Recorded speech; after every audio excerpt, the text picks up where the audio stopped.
एका गावात एक सर्वसामान्य कुटुंब होतं. त्या कुटुंबामध्ये आई-वडील आणि 4 त्यांना मुली होत्या. मुली ह्या एक मोठी होती 23 वर्षाची राधिका, दुसरी 10 वर्षाची माधुरी, तिसरी होती कार्तिकी, ती 6 वर्षाची होती. चौथी रुपाली ही 11 वर्षाची होती. आई-वडील शेतीमध्ये मोलमजुरी करून मुलींना चांगलं शिक्षण देण्याचा प्रयत्न करत होते. अचानक त्या मुलींच्या आईवडिलांचा मृत्यू होतो. त्यानंतर मुलीची खूप हाल होतात. मुली 3 लहान होत्या आणि एक मोठी होती 23 वर्षाची राधिका. राधिका मोठी होती. आता संपूर्ण घराची जबाबदारी ही राधिकावर आली होती. त्यामुळे राधिकाला आईवडील वारल्यानंतर घराच्या बाहेर पडावं लागलं. कारण घरामध्ये कर्ता पुरुष नव्हता. त्यामुळे राधिकालाच आपल्या बहिणीचं सगळं काही करावं लागणार होतं. हे तिला कळून चुकलं होतं की त्यामुळे ती काम शोधण्याचा प्रयत्न करत होती. एक दिवस गावातला सावकार राधिकाच्या घरी येतो. राधिका दिसायलाही सुंदर होते. त्यामुळे सावकाराला आपलं मन काय आवरेना. त्यामुळे सावकार राधिकाला बोलतो, "हे बघ राधिका, तुला कामाची गरज आहे आणि माझ्या बंगल्यावर पण कामाला एक बाई पाहिजे. बघ तू येत असली तर तुला चांगला पगार पण देतो." पण राधिकाला कळून चुकलं होतं की सावकाराची नजर ही खूप घाण आहे आणि त्याच्या बोलण्याच्या पद्धतीने सावकार आपल्याला घरी बोलवत आहे हे त्याला कळून चुकलं होतं की राधिका ही पूर्णपणे सावकाराला तिथं नकार देते. त्यानंतर सावकाराला तिथून जायला सांगते. तिथून सावकार निघून जातो. त्यानंतर राधिका गावामध्ये आजूबाजूला काही पण काम मिळतं का हे बघते. पण तिला जे मिळेल ते काम करायला ती लागते. भांडी धुणं सगळं काही राधिका करायला लागते. शेतीमध्ये जरी काम असलं तरी ती पुढे राहायची. ती दररोज आपल्या बहिणी उठायच्या आधी शेतात कामाला जायची. स्वयंपाक करून त्यानंतर काही वर्षांनी स्वयंपाक करून ती शेतामध्ये कामाला जायची. त्यानंतर काही वर्षांनी बहिणी मोठाल्या झाल्या. राधिका आपल्या बहिणींसाठी खूप झटते. तिला वाटतं की आपल्या आई-वडील नाही आहे, मग आपणच या बहिणींची आई आणि वडील आहे. त्या पद्धतीनं ती बहिणींना कुठलीही गोष्ट कमी पडू देत नाही. काही दिवसानंतर तिच्या 3 बहिणी मोठाल्या होतात. मोठ्या झाल्यानंतर त्यांना कुठे जायचं असलं तरी ती राधिकाला विचारायच्या. त्यामुळे त्या बहिणींना पण खूप राग यायचा, विचारावं लागायचं त्यामुळे. काही दिवसानंतर माधुरी, कार्तिकी, रुपालीचं लग्न होतं आणि त्या आपल्या घरी नांदायला जातात. त्यांचं घरदार सगळं काही व्यवस्थित होतं आणि एक श्रीमंत घरामध्ये राधिकाने यांचे लग्न करून केले होते. लग्न झाल्यानंतर राधिकालाही एकटे पडत होतं. तिला आपल्या बहिणींची खूप आठवण येत होती. पण लग्न झाल्यानंतर बहिणी राधिकाकडं डोकूनसुद्धा बघायला तयार नव्हत्या. कारण त्या आपल्या घराच्या श्रीमंतीवरच्या वर जायच्या. आधी तर काही गरीब होती. त्यामुळे आपल्या बहिणींचा राधिकाचा तिन्ही बहिणींचा किळस करत होती. म्हणजेच ह्या तिन्ही बहिणी राधिकाची किळस करायच्या. पण राधिका काही बोलायची नाही. खूप दिवस झाले होते. राधिकाला भेटण्यासाठी त्यांच्या कुठल्याच बहिणी येत नाही. त्यामुळे राधिका माधुरीच्या घरी जाते. घरी गेल्यानंतर बाहेर असलेली काम करणारी बाई राधिकाला सांगते, राधिका कामात आहे, तुम्ही नंतर या." असं सांगितल्यानंतर राधिकाला खूप वाईट वाटतं.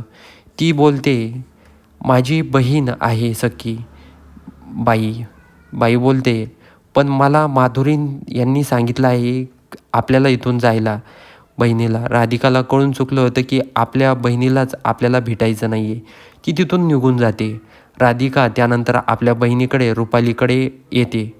राधिकाला रुपाली आतमध्ये आणते आणि सर्वांसमोर राधिकाचा अपमान करते. जेव्हा नातेवाईक विचारतात, "कोण आहे ही?" तर रुपाली सांगते, "माझी लांबची पाहुणे आहे."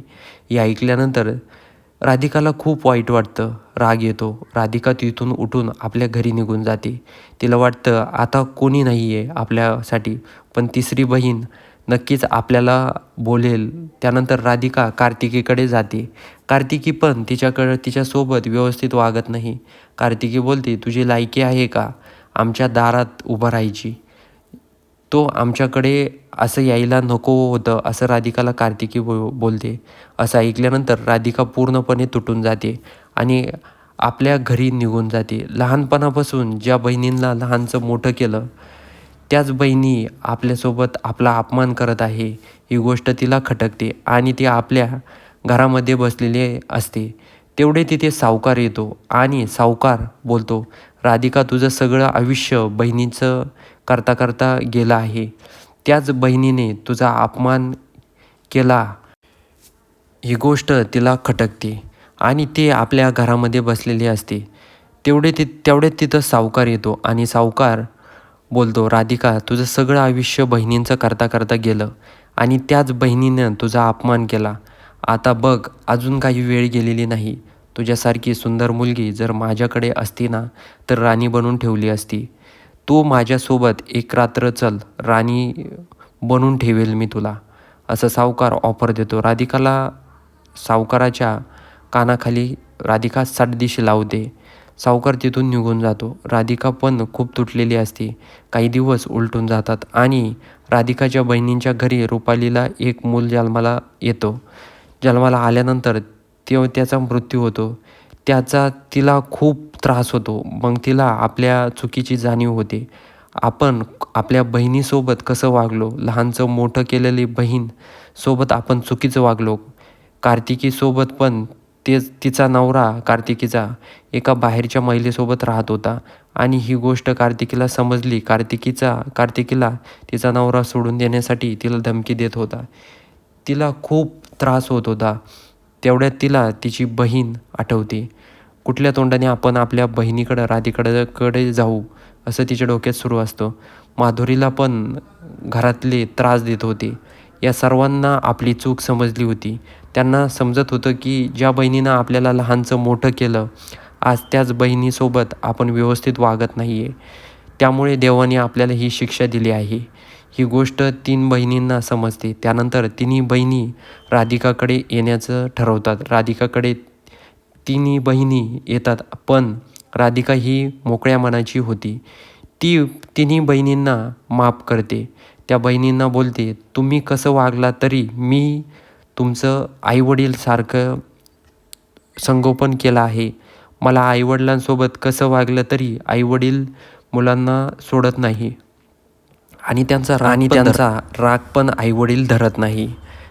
तिन्ही बहिणींच्या डोळ्यामध्ये पाणी येतं आणि त्यांनी आपली चूक समजते. त्यानंतर राधिका त्या तिन्ही बहिणींसाठी खंबीरपणे उभा राहते. तिन्ही बहिणी एकामेकाला घट्ट मिठी मारतात आणि त्या ठिकाणी राधिका पूर्णपणे ताकदीनं बहिणींच्या पाठीमागं उभा राहते. तर मित्रहो, ही कथा तुम्हाला कशी वाटली कमेंटमध्ये नक्की कळवा आणि व्हिडिओ आवडला असेल तर सर्वात आधी चॅनलला सबस्क्राईब करायला विसरू नका.